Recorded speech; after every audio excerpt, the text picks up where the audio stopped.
Somewhere in ancient Egypt, there was a real, official, government-recognized medical job with the title Shepherd of the Anus. That's not a joke translation or an internet exaggeration.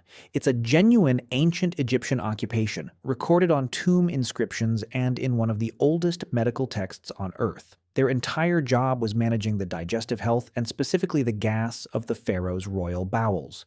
Egyptian mythology even credited the god Thoth himself with inventing the enema, meaning somewhere in the Egyptian worldview, a literal deity was given credit for figuring out how to get more air moving through the human body on command. If your instinct is to laugh at that, hold that thought, because it turns out ancient doctors across multiple, completely unconnected civilizations were dead serious about this. For thousands of years across Egypt, Greece, and well into medieval Europe, a huge number of respected physicians didn't see flatulence as embarrassing bathroom noise to be politely ignored. They saw it as a genuinely important medical event, sometimes the entire goal of treatment. And the specific reasoning behind why they believed this turns out to be a surprisingly logical, if completely wrong, piece of ancient science. So let's actually get into why, for thousands of years, doctors were extremely invested in your gas. The foundation of almost all of this is a framework called humoral theory, and once you understand it, the flatulence obsession makes a strange kind of sense. Ancient Greek physicians, especially Hippocrates and later Galen, believed the human body was regulated by 4 internal fluids, or humors: blood, phlegm, yellow bile, and black bile. Health, in this model, wasn't about germs or infection, since nobody had any concept of those yet. Health was about balance. If your 4 humors were in proper proportion, you were well. If one of them built up too much or got trapped somewhere it shouldn't be, you got sick, and the entire job of a physician was figuring out how to correct that imbalance. And this is exactly where gas comes in. Trapped air and wind inside the body were considered a real physical symptom of humoral imbalance, a sign that something inside you had backed up and needed to be released, which meant that letting it out wasn't rude. It was the treatment working. A doctor watching a patient improve wanted to see, and often specifically listen for, exactly this kind of release because it meant the body's internal blockage was finally clearing. There's a genuinely real case that captures this perfectly, preserved in one of the oldest surviving medical case files in human history. The Hippocratic Corpus contains a text called Epidemics, and inside it is the detailed clinical record of a man named Philiscus,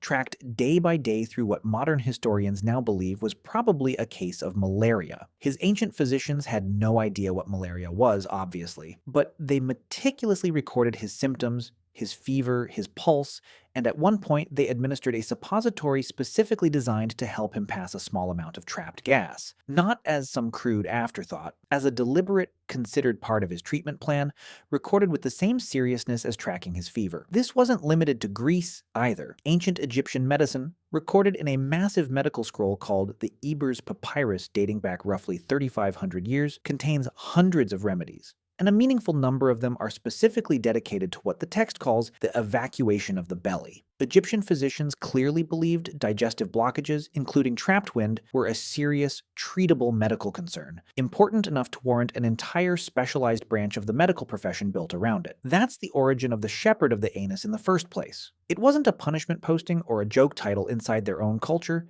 It was a respected specialty, similar to how a modern hospital has dedicated gastroenterologists today. Here's where it gets even stranger, because this obsession with digestive air didn't stay confined to formal medicine. It bled directly into philosophy and social status. Wealthy Roman households employed physicians whose duties, according to surviving historical accounts, specifically included monitoring the digestive health and, yes, the gas of the household's most important members.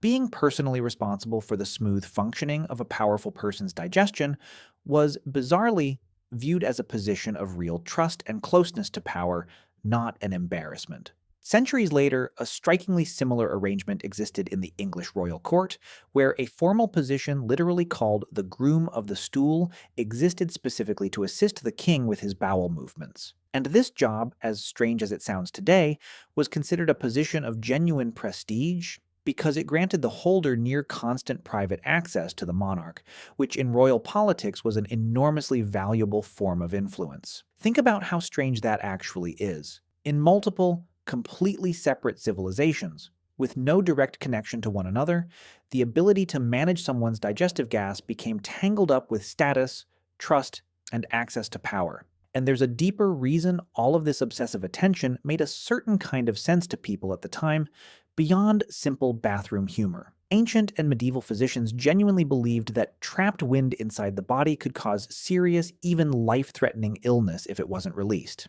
Severe abdominal pain, what we would today recognize as things like colic or bowel obstruction, was frequently blamed directly on gas that had become dangerously stuck, unable to find its way out. In a world with no imaging technology, no way to look inside a living body, and no understanding of bacteria or infection, a patient in agonizing abdominal pain and a physician desperately trying to help them would have looked at that pain and reasonably concluded that trapped air was the villain. Encouraging its release through diet, through posture, through specifically formulated remedies, or through more direct intervention entirely, wasn't a strange obsession. It was, given what they actually knew about the human body, a genuinely logical medical strategy. It's worth being honest here about what this theory got right and wrong. The humoral model itself was completely incorrect. There are no four fluids regulating human health, and physicians pursuing this theory sometimes caused real harm through aggressive bloodletting or purging in pursuit of restoring balance. But underneath the wrong theory was a genuine, repeatable clinical observation. Severe trapped gas really can cause serious pain, and really can, in some cases, signal a genuine medical emergency like a bowel obstruction that still requires real treatment today. Ancient physicians were pattern matching on a real phenomenon. They simply built the wrong explanatory model on top of it because it was the best framework available to them at the time. By the time we reach medieval Europe, this entire tradition was still going strong, just with a distinctly Christian twist layered on top. Digestive complaints continued to be treated through humoral theory, diet, and herbal remedies aimed squarely at releasing trapped wind, while at the same time, flatulence in social or public settings increasingly picked up a very different kind of meaning, tied to embarrassment, sin, and even, in some texts, direct association with the devil. Medieval physicians writing about melancholy, one of the four humoral conditions blamed for everything from sadness to outright madness, frequently pointed to trapped wind in the stomach and bowels as a direct physical contributor, believed to rise upward through the body and cloud a person's mood and mind. Treating a patient's low spirits, in other words, could genuinely involve treating their gas, on the theory that the two were physically connected inside the same overloaded digestive system, which creates a genuinely funny contradiction sitting right at the center of this entire history. The exact same bodily function was treated as a serious medical necessity behind closed doors, actively encouraged by trained physicians as a treatment for both the stomach and, apparently, the mind, while simultaneously becoming something to be deeply ashamed of the moment it happened in public. A split judgment about the same act that, frankly, a lot of people still carry around today without ever thinking about where it actually came from. So when did we finally figure out that this had nothing to do with mystical fluids sloshing around in imbalance? Not until the development of germ theory in the 19th century and a far more detailed modern understanding of digestion did the humoral explanation finally get replaced with what we now know: bacteria in the gut producing gas as an ordinary, unavoidable byproduct of digesting food. Nothing to do with any invisible fluid needing to escape your body to restore cosmic balance. That's roughly 2,000 years after Hippocrates carefully documented Philiscus's suppository as legitimate medical treatment. Funny enough, right around that same period, the entire subject took one final spectacular turn from medicine into show business. In late 19th century Paris, a performer known professionally as Le Pétoman built an entire, wildly successful stage career around complete, voluntary control of his own flatulence, reportedly outselling Sarah Bernhardt, one of the most famous actresses alive at the time, and drawing sold-out crowds to the Moulin Rouge specifically to watch him perform. It's a strange, fitting final chapter for a bodily function that had already been treated across thousands of years and multiple civilizations as everything from a medical emergency to a mood disorder to, eventually, popular entertainment. So the next time you find yourself faintly embarrassed by a perfectly ordinary bodily function, take some strange comfort in exactly who you're standing alongside in history. Ancient Egyptian pharaohs employed a dedicated, respected medical specialist purely to manage theirs. Hippocrates documented a man's flatulence with the same clinical seriousness he gave to tracking a deadly fever. English kings had an entire formal court position built around assisting with it. For thousands of years, across civilizations that never once spoke to each other, some of the most respected medical minds on the planet looked at a bodily function most of us try to quietly ignore, and confidently declared it one of the keys to good health. They were completely wrong about why, but they never once stopped taking it seriously.